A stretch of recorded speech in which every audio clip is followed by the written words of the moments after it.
Hello friends, this is Sapna Pandey Dixit. Welcome back to ocean of the English. आज हमारा noun का second day है। इसके पहले मैंने एक चैप्टर और बना दिया हुआ है और प्लेलिस्ट भी तैयार कर दी है, आप जाके वहाँ विजिट कर सकते हैं। अभी तक हमने 5 रूल्स नाउन में देख लिए थे। आज हमारा 6वां रूल है, तो चलते हैं, शुरू करते हैं। रूल नंबर 6 हमारा क्या कहता है? निम्नलिखित शब्द बहुवचन माने जाते हैं तथा वर्ब भी बहुवचन प्रयोग होती है। ये जो कुछ वर्ड्स हैं ये हमेशा प्लूरल माने जाते हैं और इनके साथ वर्ब भी प्लूरल यूज होती है। वो कौन से शब्द हैं?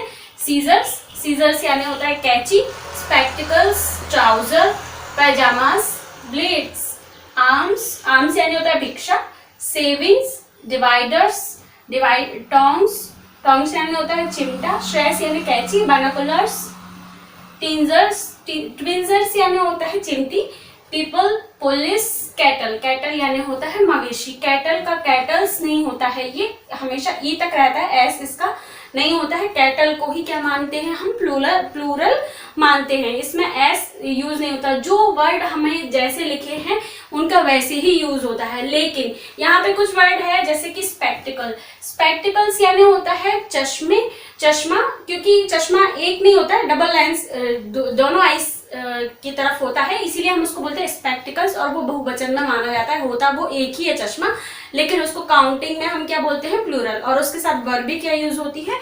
प्लूरल। लेकिन यदि ये स्पेक्टिकल ई तक आए तो उसका मतलब होता है नजारा। स्पेक्टिकल्स यानी होता है चश्मा, और यदि कहीं आपको लिखा मिल जाए स्पेक्टिकल ओनली ई तक, तो इसका मतलब होता है नजारा।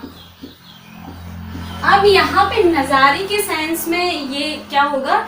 यहाँ पे सिंगुलर प्लूरल संभव है, लेकिन यहाँ केवल क्या आता है? ओनली प्लूरल ही आता है। ट्राउजर्स भी जिन चीजों का यदि हम बोलते हैं जिनके 2 हिस्से होते हैं तो उनको हम किस में गिनते हैं? बहुवचन में। जैसे ट्राउजर में 2 पैर होते हैं, हम एक पैर नहीं पहनते हैं, दोनों पैर पहनते हैं। पैजामास, ब्लेड्स के भी 2 साइड्स होते हैं, डिवाइडर्स के भी 2 साइड होते हैं। अब सीजर्स या उसी को हम बोलते हैं कैंची, उसके भी क्या होते हैं? 2 साइड होते हैं। तो binoculars also has 2 sides. Tweezers, people police अलग उदाहरण है, लेकिन मैंने यहाँ लिख दिया है कैटल। ये सब क्या है हमारे? इन सबको हम प्लूरल नंबर में लेते हैं और इनके साथ वर्ब भी प्लूरल यूज होती है। अब इसके हमने एग्जाम्पल्स आपको नहीं बताए हैं, वो मैं आपको प्रैक्टिस शीट में आगे दे दूंगी। रूल नंबर 7 हमारा क्या कहता है? ऑफ या एस का की के नियम। ऑफ का मतलब का की के, और एस अपॉस्ट्रोफियस एस है ये, जिसका मतलब होता है का की के। तो कहाँ यूज होता है देख लेते हैं। मानव के लिए एस अपॉस्ट्रोफियस एस ऐसा निशान बना होगा, तथा निर्जीव के लिए ऑफ का यूज होता है। तो जैसे कि एग्जाम्पल मैंने दे दिया है लड़के की बुक, तो यहाँ क्या आएगा? लड़का क्या है हमारा? एक मानव है, सजीव है, तो उसके लिए क्या आएगा? अपॉस्ट्रोफियस एस आएगा, ऑफ नहीं आएगा। बॉयज बुक यानी लड़के की बुक, मतलब एक लड़के की बुक। और यहाँ क्या लिया मैंने? लड़कों की बुक। और उसी का यदि प्लूरल करना हो तो हम क्या लिखेंगे? बॉयज लिख के लास्ट में अपॉस्ट्रोफियस लगा देंगे, तो उसका मतलब क्या होगा? बॉयसेस बुक, उसको बोलेंगे बॉयसेस बुक। तो उसका प्लूरल करना, इसका प्लूरल के साथ यदि हमें अपॉस्ट्रोफियस भी ऐड करना है तो हम पहले तो प्लूरल नंबर लिखेंगे, उसके बाद लास्ट में क्या लगा देंगे? अपॉस्ट्रोफियस।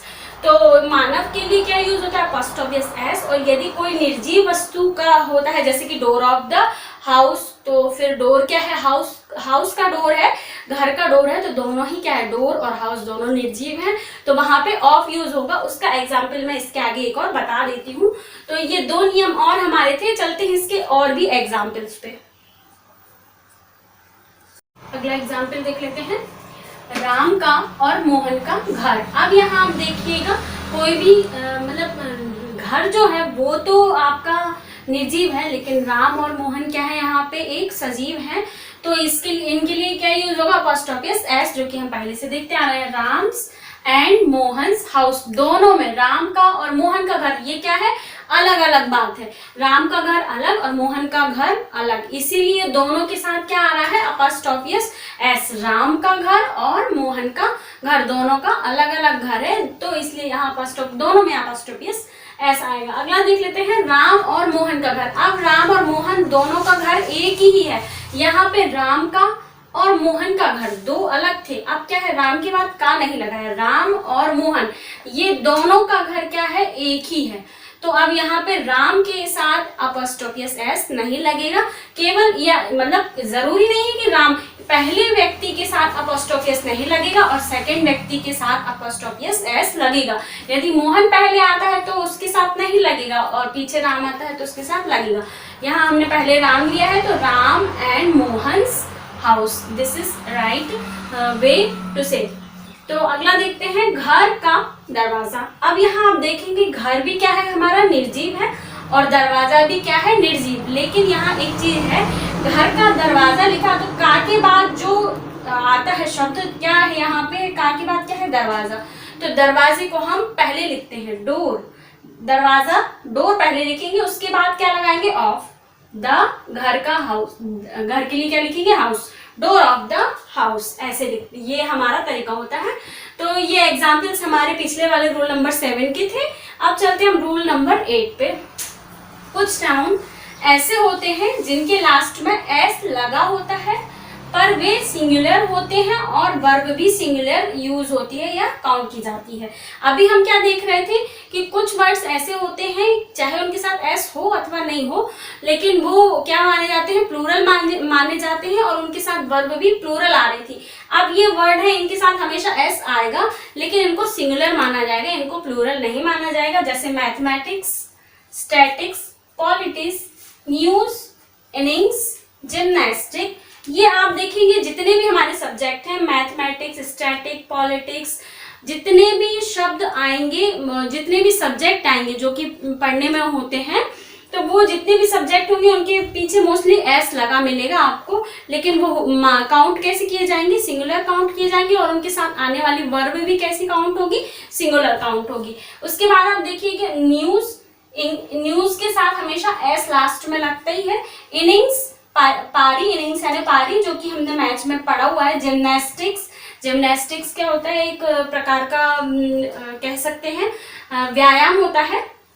लिंग्विस्टिक, एथलीट्स, ये भी आप जानते ही हो, जो गेम खेलते हैं उनको क्या बोलते हैं, एथलीट्स।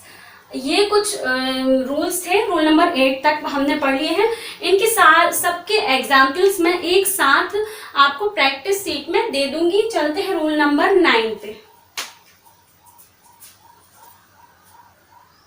बढ़ते हैं हमारे रूल नंबर 9 की तरफ। यदि आपको कहीं पे 1, 2, 3 काउंटिंग में कोई भी गिनती मिल जाए, 10, 4 कुछ भी मिल जाए, उसके साथ पीछे क्या लगा मिलता है, 100, बंडल, डजन, 1000, कुछ भी ऐसी चीज जो यूनिटी दिखाई दे, वो चीज दिख जाए, उसके बाद एस प्लस ऑफ। ये हमने एक ही नियम में बहुत सारी चीजें क्लियर की हैं, एक बार आप कंफ्यूज नहीं होइएगा, देखिएगा ध्यान से। यदि इसको मैंने दिया है रूल, मतलब इस पूरे को होल को दिया है नंबर 1, इसको दिया है नंबर 2, इसको दिया है नंबर 3, एस को नंबर 3 एंड नंबर 4, ये 4 मैंने दिए हैं, नंबर दिए हैं। तो देखिए आप, यदि कहीं आपको 1 और 2 मिल जाए, 1 और 2 मिल जाए मतलब यदि कहीं पे भी कोई गिनती मिल जाए 8, 2, 3, 4, 5, 6 और साथ में 100, बंडल, डजन, 1000 कुछ भी मिल जाए, तो फिर आपको लास्ट के 2, 3 और 4 नहीं मिलने वाले। यदि वो मिलेंगे तो गलत माने जाएंगे। 3 और 4 वहां पे नहीं मिलेगा, नहीं होगा। और यदि 3 और 4 एस और ऑफ दो पीछे के 2 मिल जाए तो फिर आगे के 2 वहां पे नहीं होंगे। ये एक हमारा क्लियर है नियम। देखिएगा आप एक बार फिर से सुनिएगा, आई रिपीट इट। यदि आपको 1 और 2 कहीं मिल जाए तो फिर आपको 3 और 4 नहीं मिलने वाले। यदि वो 3 और 4 हैं किसी सेंटेंस में, मतलब कि सेंटेंस हमारा गलत है। तो 1 और 2 से मतलब है गिनती मिल जाए प्लस 100, डजन, 1000 कुछ मिल जाए, उसके पीछे एस और ऑफ नहीं लगता है। और यदि एस और ऑफ कहीं लगा है तो उसके पहले 1 और 2 नहीं लगेगा, वहां पे एरर होगा। आगे देख लेते हैं। एस और ऑफ का मतलब होता है अनिश्चित संख्या। यदि कहीं पे ऑफ मिल जाए तो इसका मतलब होता है कि वो संख्या कैसी है, अनिश्चित है, हमको निश्चित नहीं पता है कि कितना है। जैसे डजन में दिया है, 1000 में दिया है, तो कितना 1000 है या कितना डजन है वो हमको नहीं पता है। और ऑफ यदि कहीं लगा है तो निश्चित वहां पे एस लगा मिलेगा आपको, थाउजेंड्स होगा, डजन्स होगा, बंडल्स होगा, हंड्रेड्स होगा ऑफ के पहले। और यदि एस नहीं लगा है तो वहां पे भी एरर माना जाएगा। एग्जाम्पल देख लेते हैं। I bought 2 dozen apple. यहाँ पे देखिएगा आप क्या लिखा है, आई बॉट 2 मतलब हमको एक चीज तो मिल गई, फर्स्ट मिल गई, पीछे क्या लिखा है डजन, हमको सेकेंड भी मिल गई और पीछे एस मतलब थर्ड भी मिल गई। तो गलती कहाँ हुई हमारी, एस में। कहाँ गलती हुई, एस। यहाँ पे एस नहीं आएगा, केवल क्या आएगा, आई बॉट 2 डजन एप्पल्स। फिर देखते हैं, I bought 2 dozen of apple. अब देख लेते हैं, आई बॉट 2 मिल गया हमको, फर्स्ट मिल गया, फिर उसके बाद डजन सेकेंड भी मिल गया हमको, लेकिन लास्ट में क्या मिल गया हमको, ऑफ मिल गया। ऑफ नहीं आएगा, यहाँ पे क्या आएगा, कुछ नहीं आएगा। I bought 2 dozen apples, same ऊपर वाला और नीचे वाला, एस फॉर्म भी नहीं मिलने वाला हमको और ऑफ भी नहीं मिलने वाला। इसके साथ यदि यहाँ पे एस लग जाता तो फिर यहाँ 2 गलत माना जाता, लेकिन एस लगा मिल जाता तो यहाँ 2 गलत माना जाता, और यहाँ 2 भी नहीं होता, एस और ऑफ होता तो फिर वो राइट होता। आपको ये सब चीज क्लियर हो जाएंगी जब मैं आपको एक शीट बना के दूंगी, उसमें ये इससे जुड़े हुए सारे ही क्वेश्चंस एक ही शीट में आपको दे दूंगी ताकि आपको क्लियर हो जाएगा सारा। एक और रूल नंबर 9 हमारा यहाँ पे क्लियर होता है। चलते हैं रूल नंबर 10 की लास्ट रूल पे। ये लास्ट रूल हमारा उस दिन रह गया था कल, तो चलते हैं। यदि कंपाउंड नाउन का पजेसिव यानी पजेसिव या पोजीशन यानी होता है का, की, के या ही, जिसको हम बोलते हैं, इसके ये वर्ड आपको मिल जाए, he is, my, mine, your, ये पजेसिव वर्ड होते हैं। और ये हमारे कौन से होते हैं, पजेसिव वर्ड, जिसमें हम अपना हक बोल सकते हैं, शो करते हैं। का, की, के शो करना चाहते हो तो लास्ट वाले शब्द में क्या लगा देते हैं, हम एस लगा देते हैं और अपोस्ट्रोफियस एस लगा देते हैं। तो देखते हैं अभी हम क्या कर रहे थे। इसके पहले हमने पढ़ा कि यदि हमको कहीं पे कंपाउंड नाउन का, यदि कंपाउंड नाउन कैसे पता करेंगे कि ये नाउन कंपाउंड है कि नहीं, तो उसके लिए क्या आप ये हाइफन देख लेना, ये ऐसे वाला योजक चिन्ह जिसको हिंदी में बोलते हैं, इंग्लिश में बोलते हैं हाइफन, ये वाला निशान आपको कहीं मिल जाए, मतलब वो क्या है, कंपाउंड नाउन है। तो ये नाउन में यदि हमने पहले बोला था इसका बहुवचन करना है, प्लूरल बनाना है, तो हम प्लूरल में क्या कर रहे थे, नाउन जो हमारी दी रही होती थी, नाउन में हम क्या कर रहे थे, एस लगा रहे थे, जबकि पदवी में हम एस नहीं लगा रहे थे। पर अब हम क्या कर रहे हैं, इसका बहुवचन नहीं कर रहे हैं, अब इसका पजेसिव यानी कि का, की, के शो करना है। तो फिर वहां क्या करेंगे, हम लास्ट में जो भी मिलेगा, यहाँ लास्ट में आपको पदवी ही मिलेगी, तो उसके बाद में क्या लगा देना, एस, लेकिन उसके पहले क्या लगाना, अपोस्ट्रोफियस, जो कि हम पहले क्या कर रहे थे, ब्रदर में कर रहे थे, और लेकिन यहाँ पे अपोस्ट्रोफियस नहीं कर रहे थे जब बहुवचन बना रहे थे। तो दोनों नियम सिमिलर है लेकिन थोड़ा सा डिफरेंस है। आप दोनों को कंपेयर करके पढ़िए तो फिर आपको कंफ्यूजन नहीं रहेगा। तो एग्जाम्पल देख लेते हैं, ब्रदर्स इन लॉ वेडिंग।